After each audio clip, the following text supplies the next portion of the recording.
man, you don't have to love it. You don't have to like it. But it's something there that makes you think.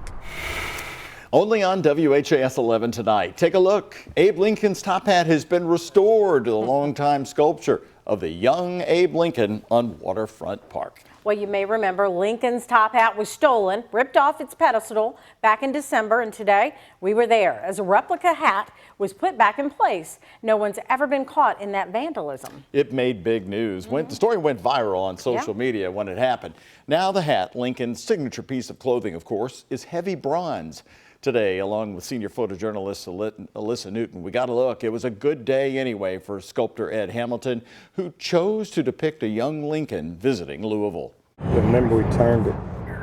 There you go. With a careful twist, the hat is back. Everybody knows Lincoln had a hat. A last-minute squirt, some final sanding, and a twist to the screws and bolts, all with the creator, Louisville's famed sculptor Ed Hamilton, watching so intently.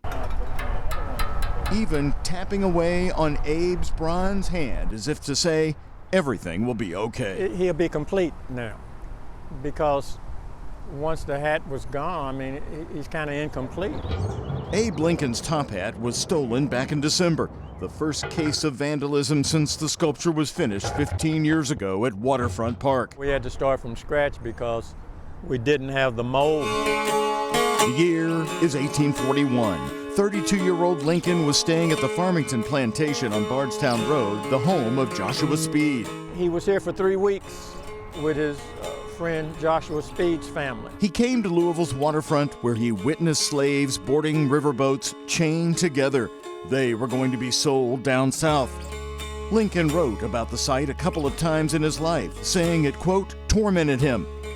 He became president 20 years after visiting Louisville. Those scenes are recreated by Hamilton at Waterfront Park. I wanted to create these figures that seem so compact together and not knowing where they're going, because that's what slavery was all about. With the sculpture, Lincoln sits gazing at the Ohio River, like he wrote about in 1841. You know him from the hat. And he always, when he wore his hat, he always had stuff in his hat. He'd put notes and things in his hat. So that everything in his hat was something that he might have wrote down, and Gettysburg Address and stuff like that, and he put in his hat. But if you look very carefully, he's just a gem, he is a treasure, and we are so fortunate to have him. They moved to Springfield when they were moving around, so that's... Hamilton talks to visitors about his creation. So that starts your journey. The hat has never been recovered. Its cost to replace is $17,000, mostly covered by insurance. Waterfront Park did pay the deductible of $5,000. We owe it to Ed, we owe it to the community to make sure that everything is intact and the art is the artist intended. The hat is big so people and children can sit right on it, up close with the man who changed our country after witnessing something he would never forget in Louisville. So now he'll be complete again. So all is well, all is right with the world.